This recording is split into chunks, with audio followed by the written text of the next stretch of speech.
Donald Tusk, the former European Council president, was a prominent figure during the lengthy wrangling which followed Britain's decision to quit the bloc. Donald Tusk, the former president of the European Council and a prominent critic Brexit, is in with a strong chance of being Poland's next prime minister after yesterday's parliamentary elections.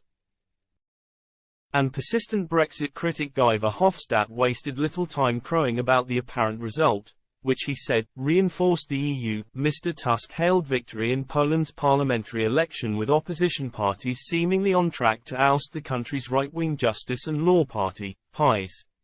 Nevertheless, with PiS on course to take more seats than any other single party, Prime Minister Mateusz Morawiecki put a different spin on the situation, claiming it was in fact the winner.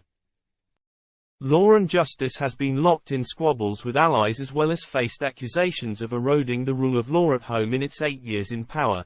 It appeared that voters were mobilized as never before, voting in even greater numbers than when the nation ousted the communist authorities in 1989. Exit poll results put the turnout at a record 72.9%. In some places, people were still in line when polling officially closed, but all were eventually allowed to vote. If the result predicted by the exit poll holds, Law and Justice won but also lost. It got more seats than any other party but fewer than in the previous election, and not enough to be able to lead a government which can pass laws in the legislature. The Ipsos exit poll suggested that Law and Justice obtained 200 seats. Its potential partner, the far-right Confederation, got 12 seats, a showing the party acknowledged was a defeat.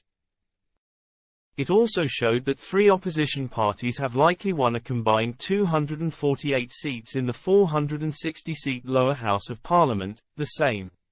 The largest of the groups is Civic Coalition, led by Tusk, a former prime minister and former president of the European Council. Mr. Tusk's party won 31.6% of votes, the exit poll said, which would suggest he has a strong chance of being the next PM.